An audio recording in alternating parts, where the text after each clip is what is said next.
오늘 말씀을 보면 우리 30장과 연속적으로 이어지는 말씀이구나 라는 것을 발견하게 됩니다. 우리 30장에서 이스라엘 유다가 이집트와 맹약을 하고 도움을 구했던 말씀을 봅니다. 다시 말하면 하나님의 도움을 구하지 않고 하나님께 묻지도 아니했다, 이런 말씀을 보았습니다.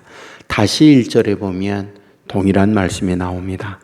도움을 구하러 애굽으로 내려가는 자들은 화 있을진저 그들은 말을 의지하며 병고의 많음과 마병의 심히 강함을 의지하고 이스라엘의 거룩하신 이를 앙모하지 아니하며 여호와를 구하지 아니하나니 라고 되어 있습니다. 여기에 도움을 구하기 위하여 애굽으로 갔다. 그래서 화 있다. 왜 그들은 애굽을 의지하는가? 말이 많음, 병거가 많음, 마병이 심히 강함을 의지했다. 문제는 무엇이냐? 하나님의 거룩하신을 앙모하지 아니했고 여호와 하나님께 구하지도 아니했다. 이것이 문제라고 말씀을 하고 있습니다. 3절에 보면 애굽은 사람이요 신이 아니며 그들의 말들은 육체요 영이 아니라 여호와께서 그의 손을 펴시면 돕는 자도 넘어지며 도움을 받는 자도 엎드러져서 다 함께 멸망하리라. 무슨 말일까요? 애굽이 눈에 보이는 능력이 있다. 그래, 말도 있고 군대도 강하다. 하지만 그들이 누구냐? 그들은 신이 아니다. 그들은 하나님이 아니다. 그들의 말도 유한한 육체다. 그러므로 하나님께서 손을 편다면 결과가 어떻게 되느냐? 그들 역시 넘어진다. 그들만 넘어지느냐? 그들에게 도움을 구했던 너희들도 다 함께 멸망한다 라고 말씀을 하고 있습니다. 오늘 우리가 인생을 사는 데 있어서 오늘 우리의 싸움은 동일해요. 보이는 것에 의지하며 살 것인가, 보이지 않는 하나님께 의지하며 살 것인가. 늘 말씀합니다. 믿음이란 보이지 않는 것들의 실상이에요. 바라는 것들의 실상이에요. 오늘 우리가 이 땅에 살면서 믿음의 사람이 된다라는 건 하나님께 의지하고 내 삶을 맡기며 하나님의 도움을 구하는 삶인데, 결론이 무엇입니까?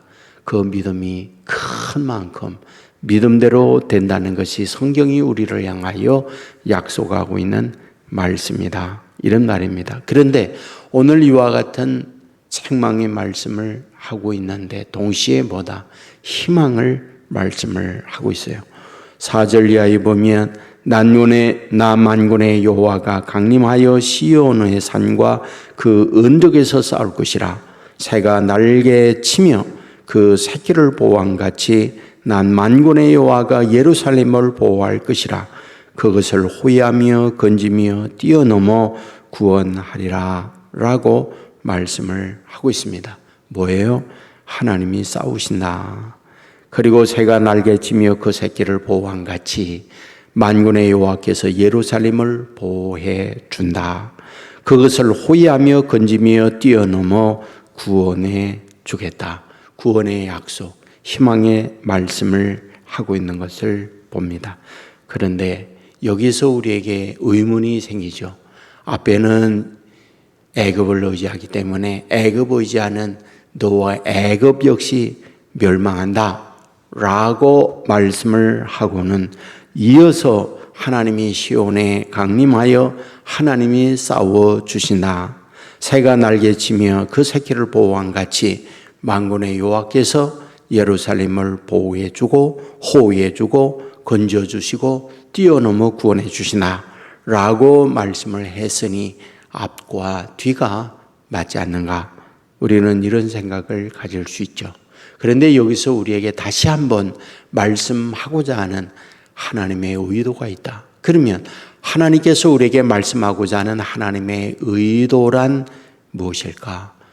하나님의 선민, 하나님의 택한 자녀들에 대한 하나님의 마음을 표현하고 있다, 이런 말씀이 됩니다. 요한복음 10장 28절 잘 합니다. 내가 그들에게 영생을 주노니 영원히 멸망하지 아니할 것이요 또 그들을 내 손에서 빼앗을 자가 없느니라. 이건 무슨 말일까요? 하나님께서 선택하고 하나님께서 택하여 하나님의 자녀 삼은 하나님의 백성에 대하여 하나님이 책임진다. 이것을 우리에게 말씀해 주고 있습니다. 여러분 불로 하나님의 자녀로 삼은 하나님의 자녀에 대하여는 하나님이 책임집니다. 이게 성경이 우리를 향하여 약속한 말씀이에요. 분명히 말씀했어요. 내가 너희들을 지명하여 불렀나니 너희들은 내 것이다. 말씀을 하고 나서 지명하여 불린 그 자녀에 대하여 하나님께서 반드시 책임을 져 주신다. 이거를 성경 곳곳에서 우리들에게 약속합니다. 저와 여러분이 자녀를 낳습니다. 자녀가 언제나 부모의 기쁨이 되고 마음에 드는 자녀의 행동만 있는 게 결과이죠. 선을 넘을 때 읽고 눈물 나게 만들고 속상하게 만들고 아프게 만들어요. 하지만 그 아들, 딸에 대하여 포기하지 않는 것, 그게 바로 우리 부모의 마음이에요. 하나님께서 하나님의 자녀들에 대하여 동일한 마음을 갖고 있다. 이것이 우리를 향한 하나님의 약속이기도 한 거죠. 그러므로 하나님의 자녀된 저와 여러분은 뭘까요? 믿음으로 산다는 건 희망이에요. 믿음으로 산다는 것은 축복이에요. 저와 여러분이 하나님의 부름 받은 하나님의 자녀됨의 증거, 그 증거가 무엇일까요? 우리가 예수를 믿고 신앙 안에 산다는 것 자체가 증거예요. 왜? 아무나 예수를 믿는 게 아니기 때문에요. 예수를 믿는다 하는 것은 하나님이 이끌어 준 자만이 내게로 온다라는 것이 예수님께서 요한복음 6장에서 분명히 말해요. 나를 믿고 나에게 온다. 아버지가 이끌어 주었기 때문에 가능하다. 이게 성경이 우리를 향하여 약속하고 있는 말씀이에요. 그러므로 오늘 저와 여러분 이 보장을 받은 하나님의 자녀다. 이 사실을 믿으시기를 주의 이름으로 축원합니다. 자, 그런데 우리가 할 일이 있다라고 말을 해줘요. 할 일. 그게 뭐냐? 6절에 보면 이스라엘 자손들아 너희는 심히 거역하던 자에게로 돌아오라. 돌아오라고 말을 하고 있습니다. 그리고 7절에 보면 너희가 자기 손으로 만들어 범죄한 은우상 금우상을 그날에는 각 사람이 던져버릴 것이며 라고 말하고 있습니다. 너희가 지금까지 따르고 의지했던 그것을 돌아서고 버려야 한다라는 걸 말씀을 하고 있습니다. 그러니까 우리에게 계속해서 기회를 주어요. 그 기회에 우리들이 할 일은 성찰이고 그 성찰에서 돌아서야 한다는 걸 가르쳐 주고 있습니다. 우리가 세수해요. 우리가 목욕을 해요. 근데 이상하죠? 어제 했는데 오늘 또 합니다. 양치질해요. 또 어제도 했는데 오늘 또 합니다. 왜 그럴까요? 우리가 하루를 지내게 되어지면 우리에게 많은 것들이 묻기 때문에 그걸 닦아야 해요. 저는 그것이 회개라고 생각해요. 우리의 삶의 매 순간 우리가 바르게 산다고 하면서도 항상 우리 안에 더러움이 이끼가 끼고 때가 껴요. 그거를 닦아야 해요. 여러분, 우리가 회개했다, 돌아섰다, 그것으로 끝입니까? 그건 아니죠. 또다시 하루를 살다 보면 이끼가 끼고 때가 끼고 그리하여 그것을 닦아내야 해요. 그것이 회개입니다. 여러분, 그와 같이 날마다 우일신한다고 그러잖아요. 날마다 하루하루 자기를 새롭게 한다. 여러분, 우리가 믿음으로 산다는 말은 아버지 앞에 우리를 바라보고 하나님 앞에 우리의 자신을 내어놓고 주의 도움을 구하며 흘린 피로 우리의 심령을 씻어내는 삶이다. 이것이 우리의 신앙의 길인 거죠. 그러므로 이 새벽에도 우리를 성찰하는데 두 가지예요. 행동적 성찰이 있어야 하고 심령적 성찰이 있어야 됩니다. 그러니까 행동으로 선을 넘었는지 잘못된 행위, 손발의 움직임이 잘못된 것이 있는지 이거에 대한 돌아섬, 청산이 있어야죠. 동시에 우리의 내면이에요.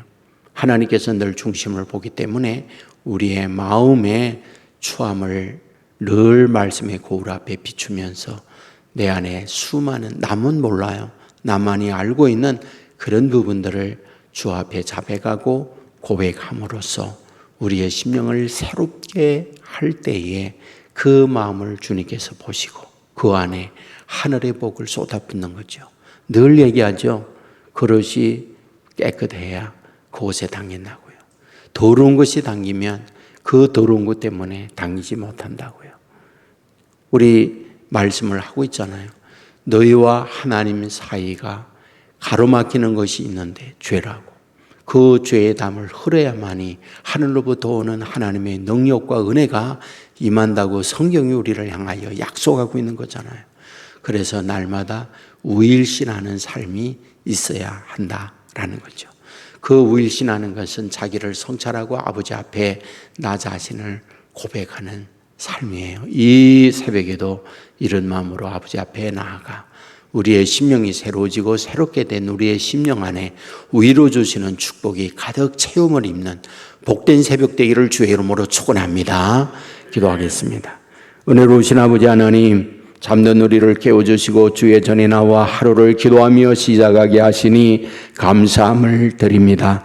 아버지 하나님이여, 우리가 이 땅 위에 사는 날 동안에 믿음으로 산다고 하면서 보이는 애그 말이나 능력을 따라 사는 하나님의 사람들도 있습니다. 그런 우리에게 말씀을 통하여 책망합니다. 그들 하나님이 아니다. 그 모든 것들이 다 끝난다. 보이전 하나님께 의지하고 하나님의 인도받는 자녀 되어야 한다 가르쳐 주었습니다. 아버지 하나님이여, 우리를 하나님의 자녀로 부름바 되었사오니 부름받은 하나님의 자녀 하나님이 책임져 주시고 인생길을 동행하며 천국까지 이르게 한다 하였사오니 이 약속을 믿고 하나님의 자녀다움의 삶의 길을 가는 저희들 되게 하여 주옵소서. 하지만 선을 넘고 하지만 곁길로가 주의 마음을 아프게 하고 눈물 나게 하는 일 많이 있습니다. 아버지, 이런 우리 하나님 앞에 자신을 성찰하고 돌이키는 하나님의 자녀들 되게 하여 주옵소서. 날마다 아버지 앞에 우리의 자신을 바라보며 행동과 심령에 추하고 더러운 죄악을 보혈로 씻음받고 온청결케 아버지 앞에 서는 자 되게 하여 주옵소서. 마음의 그릇을 깨끗하게 함으로 거룩한 하나님의 축복이 가득가득 당기는 우리의 삶이 되게 하여 주옵소서. 병상이 있는 자녀들이 있습니다. 치료하여 주옵소서. 저들의 직장과 하는 일 여러 가지 힘들고 어려운 이때 하나님의 도움의 은혜를 허락하여 주옵소서. 세계 곳곳에 기후의 변화로 말미암아 몸살을 앓고 죽음을 맞는 재앙의 삶을 사는 이들이 많이 있습니다. 도와주시옵소서. 어려운 가운데에서 왜 이와 같이 지구촌이 어려움을 겪는가 영적 눈으로 바라보며 아버지의 인도받는 우리의 사람들 되게 하여 주시옵소서. 아버지, 여름 행사 앞두고 준비하는 영아부 유치부 기억해 주시고 앞으로의 중고등과 청년 사육들 하늘의 은혜와 하늘의 복을 내리워 주시고 많은 청소년들, 우리 아이들이 어릴 때부터 믿음 안에서 성장하여 하나님의 귀한 인물들로 키워 주옵소서. 온 세계 교회 우리만이 아니라 지역에 복음하는 데 앞장서는 교회가 되게 하시고 어두운 세상을 밝히며 썩어가는 세상의 소금의 역할을 하는 교회가 되게 하여 주옵소서. 모든 것 맡깁니다. 오늘도 주님과 함께 동행하며 주의 인도받는 자녀들 삼아주실 줄 믿고 우리 구주 예수님 이름으로 기도드리옵나이다. 아멘.